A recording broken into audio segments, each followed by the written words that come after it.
The other day I was watching Game of Thrones again, when I stumbled upon this scene. It's the scene where Stannis Baratheon pays a visit to the Iron Bank of Bravos.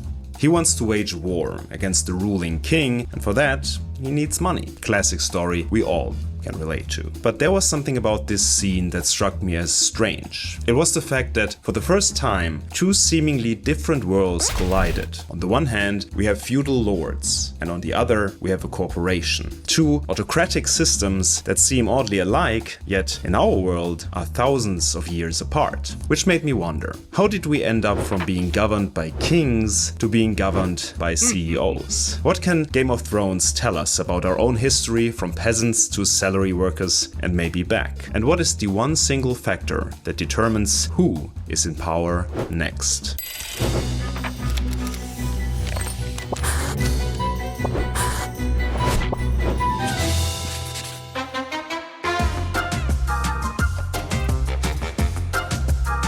The meeting between Stannis and the Iron Bank is strange because it feels like a collision of two timelines. On the one side, we have feudal lords, knights and bloodlines, power determined by heritage and war. On the other, we have cold, calculating financiers, where power isn't inherited but bought and sold like a commodity. It almost feels like a glitch in the system, because in our world, kings and corporations belong to completely different eras, right? Well, obviously not. We still have some of those kings around, but what if more than that lasted over the centuries? What if power has always worked the same way, just disguised under different names? Is there a single determining factor of who becomes the next king, CEO, or tech oligarch? To answer that, we have to go all the way back to the first time power was ever seized, not through money, not through institutions, but through something far simpler: violence. Before kings sat on thrones, before lords ruled over land, before banks held the wealth of nations, there was only one thing that determined who was in charge, and it was strength. The ability to take what you want and to keep others from taking it back. Because you see, early human societies were tribal and mostly egalitarian. So everyone was tending their own little gardens with their vegetables, grain or rice, and maybe a couple of animals like pigs or goats depending on where they lived. Power wasn't concentrated in a single ruler's hand because survival depended on cooperation and not control. The first leaders weren't necessarily chosen, they were the ones who gathered enough surplus, food, land, or weapons to impose control over others. Let's imagine it this way. Back in Mesopotamia, in 3000 BCE, there were two farmers. Let's call them Frank and Jeff. They had the same amount of pigs and crops. And one day, one of the two, let's say it was Jeff, took the other farmer's pigs and land. Now Jeff had more resources than he needed and paid a couple of other guys to do what he did to Frank so he could get all the other pigs and pieces of land as well. And tada! The first warlord was born. The first people in power back in Mesopotamia started as local warriors who controlled irrigation, grain storage and defense. Once they controlled the food supply, they controlled the people. And in Game of Thrones, we see exactly how this works, at least one iteration of it, because it is exactly how Robert Baratheon became king. He didn't inherit the throne, he took it. He won it through war, just like the first rulers of history. So the first pig farmers became warlords. But the moment Robert Baratheon sat down, history repeated itself, because sooner or later someone stronger will always come along. So in order to stay in power, those warlords had to quickly think of something new. Because ruling is different from conquering. You can't hold onto power with just swords and battles forever. At some point, warlords realized that to truly secure their rule, they needed more than just armies. They needed land. Because unlike armies, land never vanishes. It can be passed down, expanded and controlled over generations. And in Game of Thrones, we see how this works with the great houses, families like the Starks, the Lannisters and the Tyrells. Ned Stark isn't just a fighter, he is a landlord.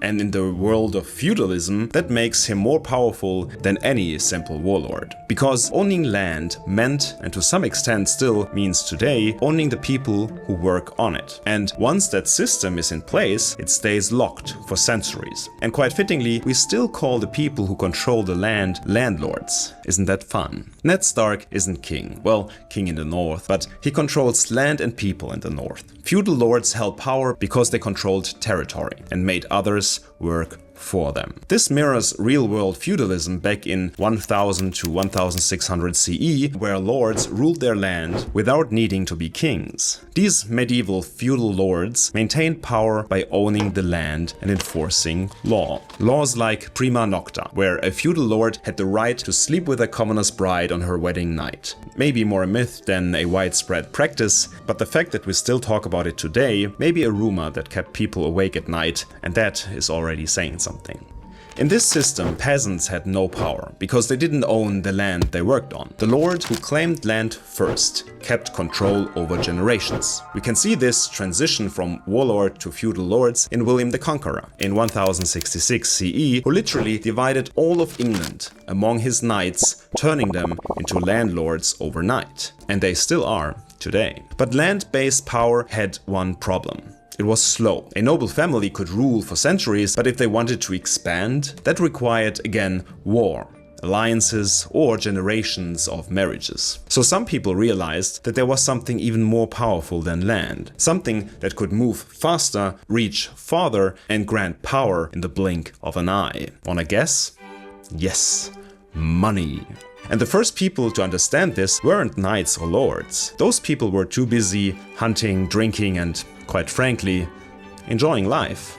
Life is good when you're king. The first people to realize it were merchants, men and women, but mostly men, because, well, that's a whole video on its own.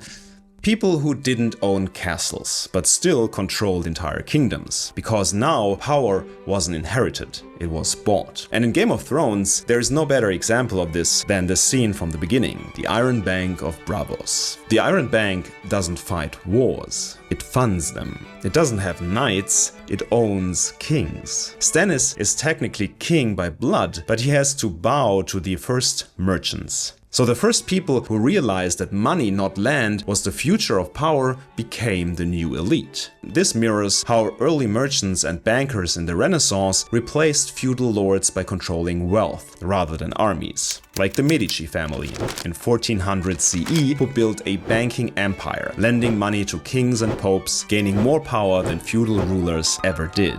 So kings and feudal lords became merchants and bankers. But even the appeal of quick access to money had its limits, because wealth alone isn't enough if you can't scale it. If you really want to dominate an era, you need to be the first to exploit something bigger, something mechanical, something that doesn't just make you rich, but lets you literally transform the time and world you live in, industry.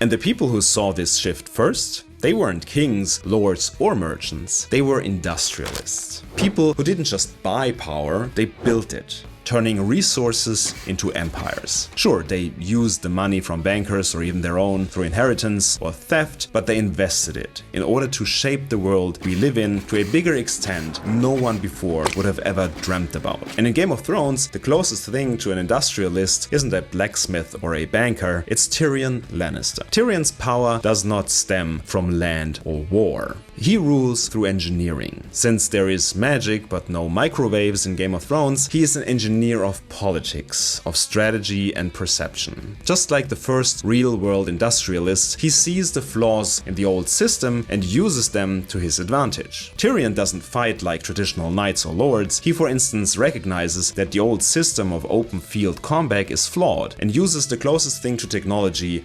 wildfire, instead. Just like the first industrialists who replaced manpower with machines, Tyrion leverages innovation instead of brute force to crush his enemies. Because in an age of industry, control over technology is more powerful than swords or money. And so this represents the industrialists who replaced the feudal elite by controlling industry, not land or money.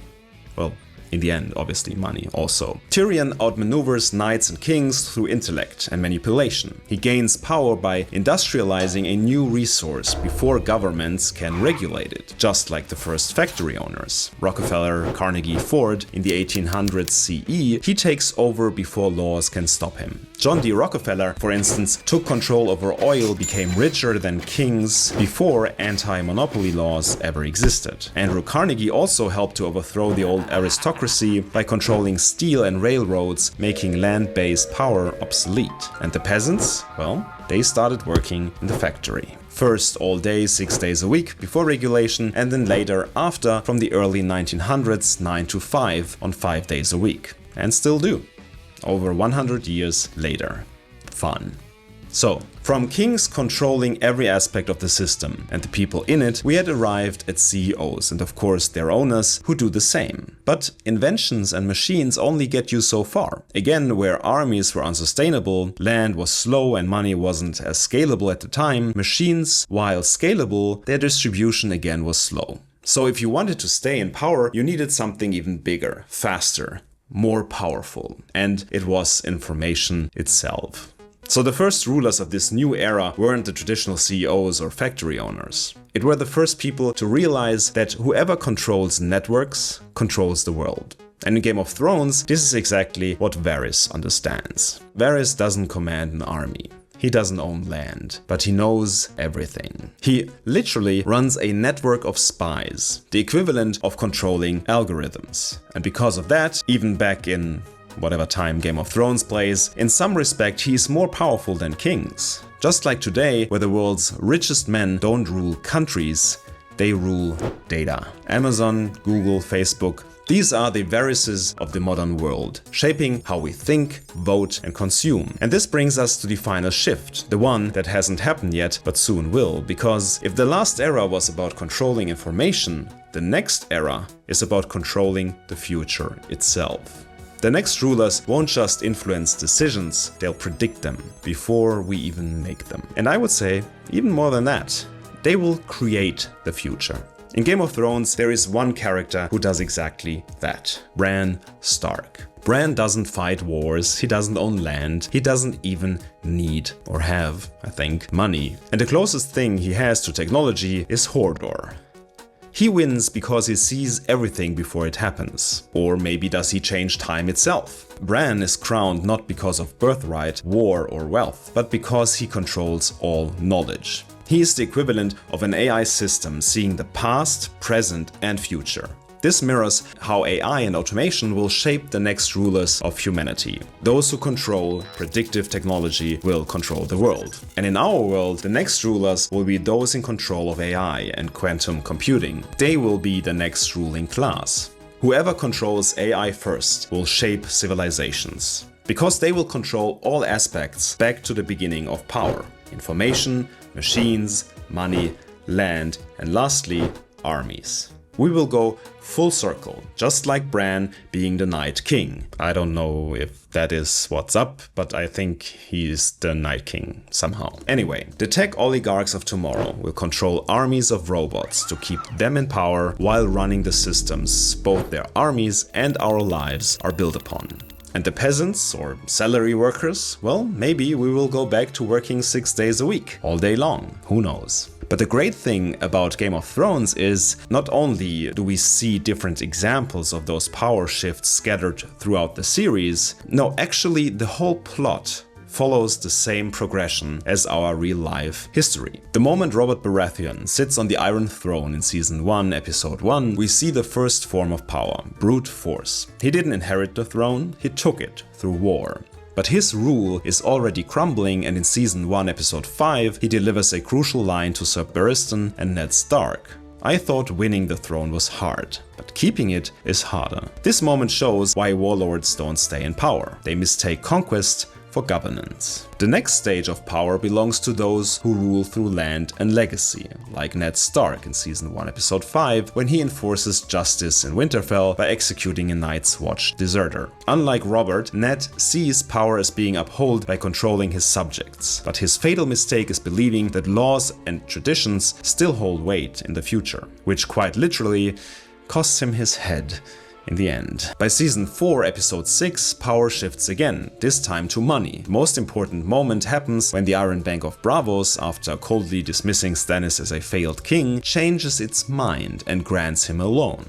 Why? Because Tyrion Lannister, the head of the richest house in Westeros, has just died, and the bank senses weakness in the Lannisters' finances. This decision actively weakens the feudal nobility, showing that even kings and great lords can be overruled by economic forces. By Season 5, Episode 10, we see how power shifts once more, this time to industrialization and military innovation. Daenerys executes the Masters of Meereen standing beside her dragons, not as symbolic creatures, but as weapons of mass destruction.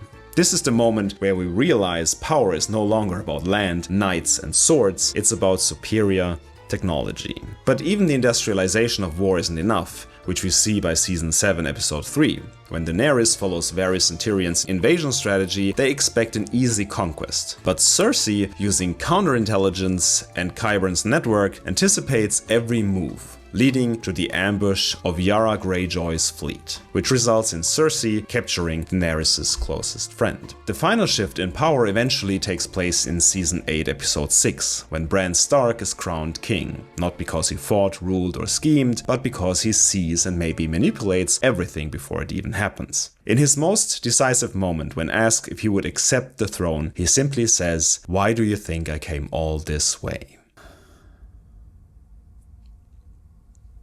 What an insanely bad piece of writing. But over the years, I learned to live with it. And let's not open up old wounds. Anyway, so we can say that Game of Thrones wasn't just telling a fantasy story. It was showing us how power has always evolved. And through the series, we see a never-ending circle of power and oppression, just as we see it in our world over our entire history. And as you saw, the single one determining factor of who is in power and who will be in power next is whoever exploits the current system first in order to create the new one.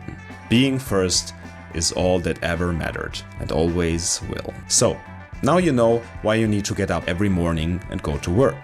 Because one dude, thousands of years ago, took his neighbor's pigs by force and thereby eventually created Elon Musk. I'm not sure what you can do with this information, but at least now you know. And if you want to know why the White Lotus is called the White Lotus in the HBO series and what all that has to do with power and oppression, you can watch this video.